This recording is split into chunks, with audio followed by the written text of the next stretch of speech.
देखो समाज का तो कैसे क्या होगा, अभी देख लिया ना, आधी स्थिति तो ऐसी हो गई कि जो सच बोल रहे हैं वहां के कह रहे हैं सर थोड़ा कम बोलना, धीरे बोलना, सरकार में क्या मैसेज जाएगा। अरे सरकार को जब तक सही नहीं बोलेंगे तो मैसेज कैसे जाएगा।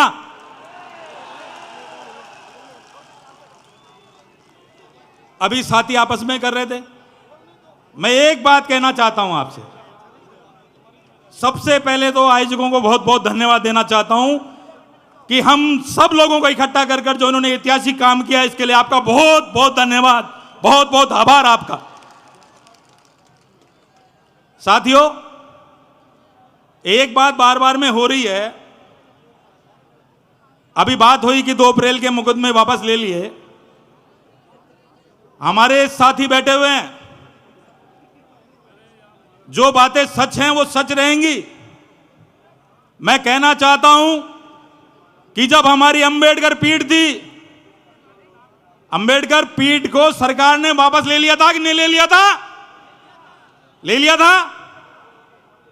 उसके बाद जब हमने देखा कि हमारे इतने एससी एसटी के एमएलए, और उसके बाद भी हमारी अंबेडकर पीठ सरकार लेके चली गई, हमने उठाया, हमने कहा, समझाया माननीय मुख्यमंत्री जी को कि मुख्यमंत्री जी इसका नाम बदलने से कुछ नहीं होगा, यह हमारे एसटी एसटी लोगों की अलग से पीठ है और यहां पे हमारे दलित समाज के बच्चे, एसटी समाज के बच्चे अध्ययन करते हैं,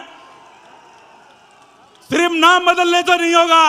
मैंने कहा माननीय मुख्यमंत्री जी को, अगर नाम ही बदलना है तो राजस्थान विश्वविद्यालय का बदल दो, उससे क्या होगा, अंबेडकर विश्वविद्यालय थोड़ी हो जाएगा। जो चीज पीठ हमारी थी वो हमारी रहनी चाहिए थी।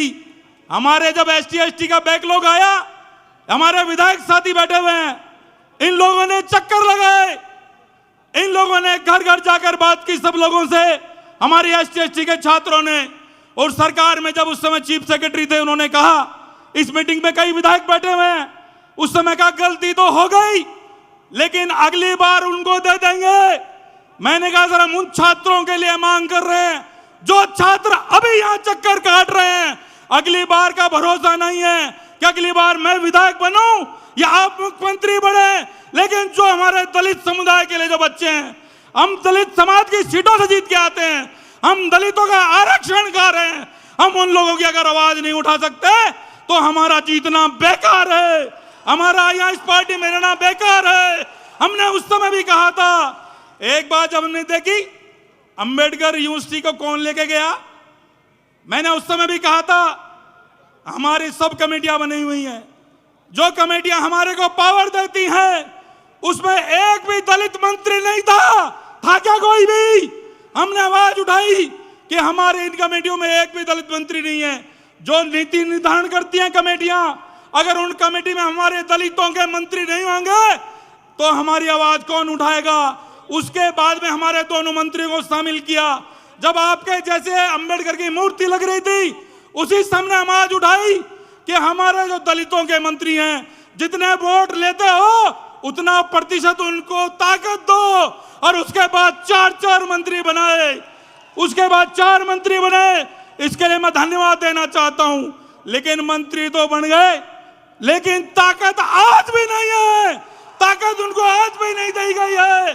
मैं आप लोगों से पूछना चाहता हूं, हमने जवान से मांगा था कि पीडब्ल्यूडी मंत्री हमें दो, हमने कहा था चिकित्सा विभाग हमें दो, दे दिया, बहुत बहुत धन्यवाद। लेकिन मैं आपके समक्ष कहना चाहता हूं, ये हमारे प्रधान, पंचायत समिति के लोग, गांव के लोग बैठे हैं, अगर मंत्री 1 किलोमीटर रोड अगर दे सकते हो तो मुझे बता दो। 1 किलोमीटर रोड किसी को नहीं दी, न दे सकते हैं, न पावर दिया गया है। एक भी सीएससी पीएससी हमारे मंत्री होते हुए भी अपने आप किसी दलित बस्ती में घोषणा नहीं कर सकते हैं। तो जब तक पूरे पावर हमारे को नहीं मिलेंगे, जब तक पूरी ताकत हमें नहीं मिलेगी, हम समाज के साथ में खड़े रहेंगे और खड़े थे और आगे भी खड़े रहेंगे। यही बात कहना चाहता हूं।